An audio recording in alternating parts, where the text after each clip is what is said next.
ஆன்மீக அன்பர்களுக்கு வணக்கம். அதாவது சுந்தரமூர்த்தி நாயனார் திருத்தொண்டர் புராணத்தை எழுதியவர். அவரை சேக்கிழார், அதாவது பெரிய புராணத்தை இயக்கிய சேக்கிழார் ஒரு இடத்துல சொல்கிறாரு. அதாவது இறைவன் சுந்தரமூர்த்தி நாயனார் நீ சொல்லணும், நான் கேட்கணும் அப்படிங்கிற மாதிரி சொல்கிறாராம். அதை சொல்கிறாரு, இதோ நீ சொல்ல வேண்டும், நான் நயம் அடுவிக்க வேண்டும் என்று இறைவன் வேண்டுகோள் விடுக்கிறான். இதைத்தான் பெரிய புராணத்தில் சேக்கிழார் ஒரு இடத்துல சொல்கிறாரு. மண்மேல் நம்மை சொல் தமிழ் பாடுக என்றார், தூமறை பாடும் வாயார். சுந்தரர் பாடும் பாடல் பொருள் உடையது, அது நவின்று நவின்று நயம் காணுகின்றான் இறைவன். இறைவனுக்கு நயம் புதியது, புதியதை இறைவனுக்கு வழங்கியது மனிதம். புதியதை தர தகுதி படைத்தது மனிதம். அதற்காக மட்டுமே புதியது விளையும், புதியது இறைவனுக்கு விளையாதது. இறைவன் பொருள்களை ஊடுருவியவன், வியாபியவன், பொருள்களை இருக்க வைத்திருப்பவன்.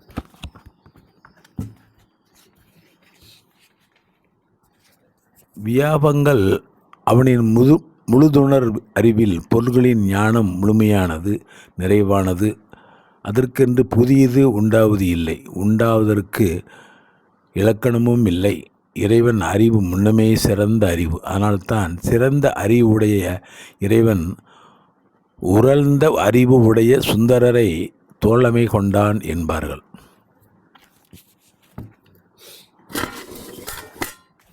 உறழ்ந்த அறிவு என்று ஆன்ம அறிவு குறிக்கப்படுவானேன்? எந்த ஒன்றிலும் பிடிபடாத உறழ்வுத்தன்மை ஆன்ம அறிவிற்கே உண்டு. ஆன்ம அறிவின் தன்மைதான் உறழ்வுத்தன்மை. அதுதான் புலப்படாமல் இருந்து புதியது தருவது. உராய்வு என்பது அழுத்தமான தோய்வை குறிப்பது. உறழ்வு என்பது மென்மையானது. அதாவது என்ன சொல்கிறேன்னா, உள்ளுணர்வு அப்படிங்கிற மாதிரி எடுத்துக்கலாம். பொருள் மென்மையாக இருந்து மென்மையையும், வன்மையாக இருந்து வன்மை உறல்வையும் ஏற்ற அறிதல் வேண்டும். இந்த வகை ஆற்றல் அறிவு இறைவனுக்கே உண்டு. உறழும் பொருள் எப்படியும் உறலாம், இதுவே அப்பொருளின் தன்மை. இத்தன்மையான பொருள் ஆன்மா. உறழ்தலின் மூலம் அறிவு பெறுவது ஆன்மா மட்டுமல்ல, இறைவனும்தான். ஆன்மாவிடமிருந்து புதியது தோன்ற காரணமாக இருப்பதே ஆன்மாவிற்காக அதை தெரிந்து கொண்ட வகையில் இறைவனுக்கும் அது புதுவகை அறிவு. எனவேதான் அதன் எல்லையை உணர சுந்தரர் தோழனாக இறைவன் பெற்றார் என்கிறார் சிவபிரகாசர். மாணிக்க வாசக பெருமானுக்கு கணக்கில்லா திருக்கோலம் காட்டிய திருக்கழுக்குன்றம் சிஞான போதம் 11ஆம் நூற்பா சொற்பொழிவு நிகழ்த்தும் வாய்ப்பு கிட்டியது. அதில் என்ன சொல்கிறாருன்னா, காணும் கண்ணுக்கு காட்டும் உளம்போல் காணா உள்ளத்தை கண்டு காட்டலின் அயரா அன்பின் அரண்கடல் செலுமே. அதாவது இறைவன் உள்ளத்தை காணும் நிலைக்கு விளக்கம் புலப்பட்டது. ஆன்மா கண்ணுக்கு பொருள்களை காட்டியது போல உள்ளத்தை கண்டு காட்டுகிறான் இறைவன் என்பது நூற்பாவின் நேர்ச்செய்தி. இறைவன் உலகப் பொருள்களை அறிந்து காட்டுதல் செய்யவில்லை. உலகப் பொருள்களை அறிய வேண்டிய அவசியம் இல்லை. ஆன்மா எப்படி அறியும் என்பதை காணுகிறான். அதற்கு பிறகு ஆன்மாவிற்கு காட்டி அதன் மூலம் அறிகிறான். முன்னது பின்னதோடு ஒத்து போக வேண்டும். மாறுபட்டாலும் அயரா அன்பினாக பணி செய்கிறான். அவ்வாறு என்னை நினைத்து செய்தான் என்பதே ஆன்மா எண்ணினால் அயரா அன்பை ஆன்மா கொண்டதாகும். ஆன்மாவோடு இணைந்து ஆன்மா உறல்வை காணும் அறியும் வகையில் இறைவன் புதியது கண்டான். ஆன்மா உறல்வில் இணைந்து காட்டியும் புதியது கண்டான். இரண்டு புதுமைகள் இணைந்தால் கண்டதே காட்டி வெற்றி பெறுகிறான் இறைவன். இல்லையானால் கண்டதில் ஒரு புதுமை, காட்டியதில் ஒரு புதுமை, இவ்வாறு வேறு வேறாக போவதில் இறைவனின் புதுமை அறிவை ஆன்மா அறிவு தோற்கடிக்க செய்கிறது.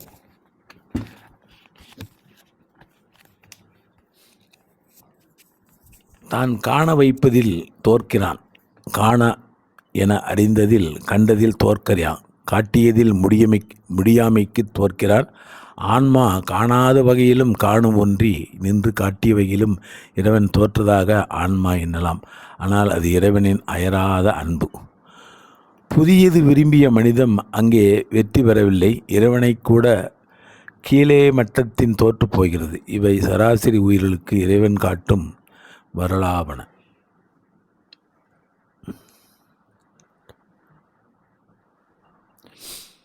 ஒரு இடத்துல சொல்கிறாங்க, சுந்தரர் கண்டு காட்டும் இறைவனுடன் இணைந்து கையிலேயே நீட்டு தொண்டும் மலர் தொண்டு மாற்றி கொண்டிருந்தவர். மலர் கொய்யும் போது இரு பெண்டிரை எதிர்ப்பிட வைத்த இறைவனின் காட்சி திட்டம் சுந்தரருக்கும் புலப்படுகிறது. இறைவன் காட்டும் எண்ணமும் புலப்படுகிறது. அதனை சேக்கிழார் விவரிக்கும் போது மலர் குறிக்கும் நிகழ்ச்சியின் குறிப்பால் விளக்குகிறார். இன்ன ஆம் நாள் மலர் கொய்திட துண்ணினான், பெரிய புராணத்தில் 321 குறள் சொல்கிறாங்க என்று சுந்தரர் மலர் கொய்ய சென்றதை குறிப்பிட்டு மலர் கொய்த நிலையை என்னை ஆட்கொண்ட ஈசனுக்கு ஏய்வன பன்மலர் கொய்து என்று பெரிய புராணத்தில் 366 குறளில் சொல்கிறார். போனதில் 32, 36 என்பார் சேக்கிழார். இது இறைவனுக்கு ஆகும் என்று கொள்கையுடைய சுந்தரருக்கு ஈசன் திட்டம் தெரிந்த வகையில் பல முடிவுகளோடு திரும்பி செல்கிறார் என்பது சேக்கிழார் குறிப்பு.